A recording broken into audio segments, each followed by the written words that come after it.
আসুন এক ঐতিহ্যবাহী স্বনামধন্য শিক্ষা প্রতিষ্ঠানের আলো ছড়ানোর গল্প শুনি। মাধ্যমিক ও উচ্চ মাধ্যমিক শিক্ষা বোর্ড রাজশাহী এর আওতাধীন নওগাঁ জেলার অন্তর্গত সর্বজন বিদিত ঐতিহ্যবাহী শিক্ষা প্রতিষ্ঠান চকময়রাম সরকারি মডেল উচ্চ বিদ্যালয়।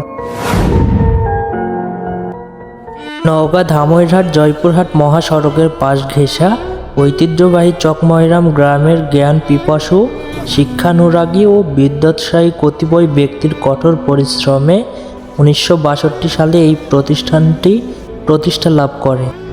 মনোমুগ্ধকর পরিবেশ, পরিপাটি আঙিনা, পরিকল্পিত ফুলের বাগান, চোখ জোড়ানো সবুজ দৃশ্য এবং প্রতিটি শ্রেণীকক্ষ আধুনিক প্রযুক্তি সম্পন্ন। সত্যিই মানসম্মত শিক্ষার বাস্তব ব্যবস্থাপনার সমাহার, যা উত্তরবঙ্গে একেবারেই বিরল। এই প্রতিষ্ঠানটি জেএসসি, এসএসসি এবং বৃত্তি পরীক্ষাগুলোর ফলাফলে উপজেলা, জেলা এবং বিভাগীয় পর্যায়ে বেশ কয়েকবার শ্রেষ্ঠত্বের স্বাক্ষর রেখেছে এবং এখনও গৌরবের এ ধারা চলমান রয়েছে।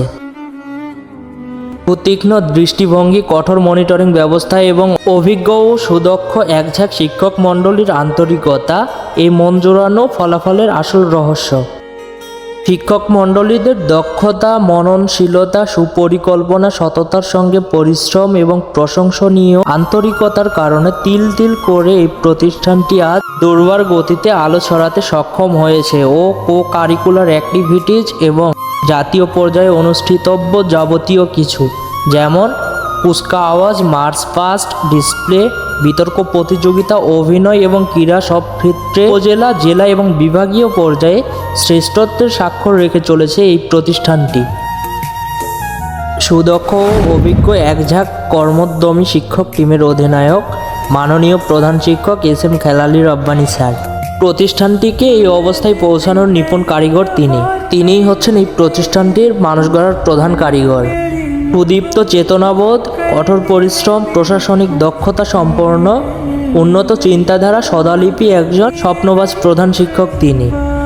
সকল প্রকার বাধা বিপত্তি পাশ কাটিয়ে সকলকে নিয়ে ক্রমান্বয়ে প্রতিষ্ঠানটিকে উত্তরোত্তর উন্নতির গতিধারায় পরিচালনা করতে সফলভাবে সক্ষম হয়েছেন তিনি। তার এই সফলতাকে উচ্চ শিখরে পৌঁছে দেবার জন্য তার পাশে সবসময় ছিলেন এই স্কুলের প্রতিটি শিক্ষক এবং শিক্ষিকা, যাদের অবদানও অপরিসীম। এই প্রতিষ্ঠানের অসংখ্য ছাত্রছাত্রী যেমন ডাক্তার, ইঞ্জিনিয়ার, কম্পিউটারাইজড এবং অন্যান্য যারা রাষ্ট্রীয় বিভিন্ন গুরুত্বপূর্ণ দপ্তরে কর্মে নিয়োজিত রয়েছে। চাহিদাতব্য ক্ষেত্রে ধারাবাহিক ফলাফলের শ্রেষ্ঠত্বের জন্য প্রতিষ্ঠানটি 2018 সালে জাতীয়করণ করা হয়। আন্তরিকতা, কর্মস্পৃহা, মানবিকতা, নিবেদিত প্রাণ পরিশ্রম এবং উদ্দেশ্যের সততা থাকলে একটি প্রতিষ্ঠান যে এত দূরে এভাবে এলাকা জুড়ে শিক্ষার দীপ্ত আভা ছড়াতে পারে, তারই প্রমাণ এই চকময়রাম সরকারি মডেল উচ্চ বিদ্যালয় শিক্ষা প্রতিষ্ঠানটি, যার স্বনাম এবং ঐতিহ্য শুধুমাত্র নওগাঁ জেলাতেই সীমাবদ্ধ না। নওগাঁ জেলার সীমানা পেরিয়ে এই স্কুলের স্বনাম এবং ঐতিহ্য পৌঁছে গেছে পুরো বাংলাদেশ জুড়ে। এই পর্যায়ে আমরা একটু কথা বলার চেষ্টা করব প্রতিষ্ঠানটির মানুষ গড়ার প্রধান কারিগর অর্থাৎ এস.এম. খেলালী রব্বানী স্যারের সঙ্গে। আচ্ছা স্যার, সবারই তো একটা স্বপ্ন থাকে ছোটোবেলা থেকে যে আমি বড় হয়ে পুলিশ হব, ডক্টর হব, ইঞ্জিনিয়ার হব, এরকম কিছু স্বপ্ন থাকে, কিন্তু আপনি এই পেশায় নিজেকে নিয়োজিত কেন করলেন? যে আমি ডাক্তার হতে পারতাম, হয়তো বা ইঞ্জিনিয়ার হতে পারতাম, অন্য পেশায় কেন গেলাম না? হয়তো বা চেষ্টা করলে হওয়া যেত। কিন্তু আমি একটা কথা বলতে চাই, আমার এক ছাত্র এক সময় ক্লাস 8-এর একজন ছাত্র, সে সম্ভবত সেকেন্ড বয়, সে জিজ্ঞাসা করেছিল আমাকে যে স্যার, আপনি তো ডাক্তার, ইঞ্জিনিয়ার বোধহয় হতে পারতেন, তো শিক্ষকতা পেশা বেছে নিলেন কেন? তো আমি তাকে বলেছিলাম যে এই কলম বড়, এই কলম দেখায় বলেছিলাম যে এই কলমটা বড় না কলমের ফ্যাক্টরিটা বড়, অর্থাৎ কোম্পানিটা বড়। তখন সে বলেছিল কলমের কোম্পানি বড়। তাই আমি বললাম, আমি তো প্রোডাক্ট নয়, আমি তো ইঞ্জিনিয়ার, ডাক্তার বানানোর কোম্পানি, আমি তো এতেই তৃপ্ত। তাহলে আমি যদি ইঞ্জিনিয়ার হই, ডাক্তার হই, আমি তো আর একটা ডাক্তার বা ইঞ্জিনিয়ার বানাতে পারবো না। তো আমি তো কোম্পানিতে পরিণত হয়েছি, এটাই তো আমার কাছে সবচেয়ে আত্মতৃপ্তির বিষয়। আরেকটা কথা, আপনি যে আপনার স্বপ্নটা পূরণ করে যে শিক্ষকতা পেশায় এসেছেন, তো আসার পরে যে এত সাফল্য এই চকময়রাম মডেল সরকারি উচ্চ বিদ্যালয়, এটার রহস্যটা কি স্যার? এটা জানতে চাচ্ছি। আমাদের এখানে রহস্য খুবই সামান্য, কারণ আমরা এখানে আমাদের যে এক ঝাঁক তরুণ শিক্ষক আছে, তারা অনেকেই আমাদের সঙ্গে অনেকেই আমার সহপাঠী ছিলেন যারা রিটায়ার করছে কিছুদিন আগেও। আর এই স্কুলের মান আগের থেকে একটু একটু ভালো ছিল, একেবারে খারাপ ছিল না। ফলে আমরা এখানে কাজ করতে সুবিধা পেয়েছি এবং সবাই মিলে এইটাকে যত্নের সঙ্গে আন্তরিকতার সঙ্গে সকল হ্যান্ডস মানে যত টিচার আছে এরা কাজ করেছে এবং আমরা নিয়মের বাইরে আমরা যাইনি।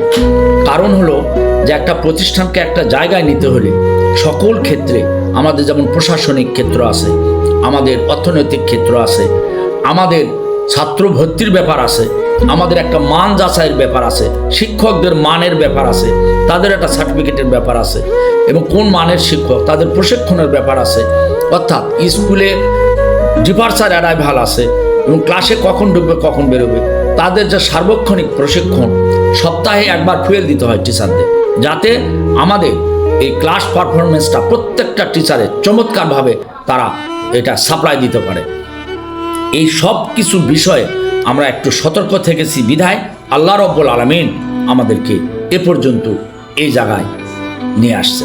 স্যার, সর্বশেষ আরেকটা প্রশ্ন, সেটা হচ্ছে যে আপনি যে প্রতিষ্ঠানে এসেছেন এখানে আপনার পাওয়া এবং না পাওয়াটা কি? মানে সবার তো একটা আক্ষেপ থাকে যে আমি এই স্কুলে এসে আমার একটা মানে ভালো লাগার জায়গা আছে, বা আমি এটা পেয়েছি এবং এটা হারিয়েছি, বা একটা আক্ষেপ তো থাকে। তবে এখানে আমার কোনো আক্ষেপ নাই। চমৎকার একটা প্রশ্ন। আমি বলতে গেলে 100% আত্মতৃপ্তি নিয়ে আসি। ছোটোখাটো দু একটা জিনিস থাকবে, এটা রেয়ার, এটা কোনো নয়, বাধা থাকবে, বিপত্তি থাকবে। আমার এখানে প্রচুর এক সময় 1900 ছাত্র ছিল। আমরা সরকারি হওয়ার ফলে আস্তে আস্তে কমাই দিচ্ছি স্টুডেন্ট দিলে আমাদের।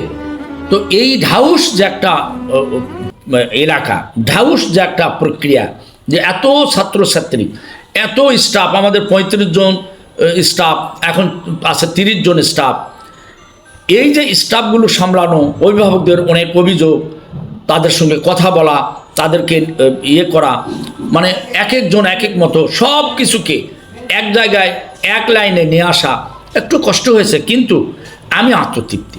কারণ সবাই আমাকে হেল্প করেছে, অনেক গার্জেন আছে আমাদেরকে তারা সাজেশনও দিয়েছেন, আমরা সেই সাজেশনও গ্রহণ করেছি, যেটা ভালো সাজেশন আমরা আন্তরিকতার সঙ্গে গ্রহণ করেছি।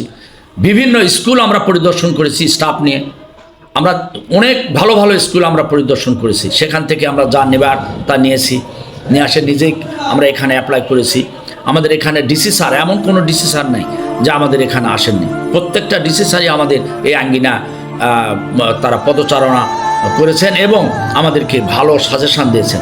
আমাদের মাধ্যমিক অফিসার, আমাদের একাডেমিক সুপারভাইজার এবং আমাদের ইউনো মহোদয়রা প্রত্যেকেই আমাদেরকে সর্বাত্মকভাবে সব দিক দিয়ে একটা সাপোর্ট করেছেন। উপর্যুপরি আমাদের যারা এই বিভিন্ন এই দলের নেতা নেত্রীরা আছে তারাও আমাদেরকে হেল্প করেছেন। এটা দলমত নির্বিশেষে সবাই, সকল গার্জেনই আমাদেরকে সহযোগিতা করেছেন। এইটাই আমাদের আত্মতৃপ্তি। তাই আমি আজও অনুরোধ করি যেন তারা এই সহযোগিতা আমাদেরকে অব্যাহত রাখেন। স্যার, সবশেষে মানে এখন আপনার পরিকল্পনাটা কি এই স্কুলটাকে নিয়ে, মানে সবশেষে কি বলতে চান? আমি চাই, আমার চাকরি প্রায় শেষ পর্যায়ে, এটা প্রকৃতির নিয়ম, এটা রাষ্ট্রের নিয়ম।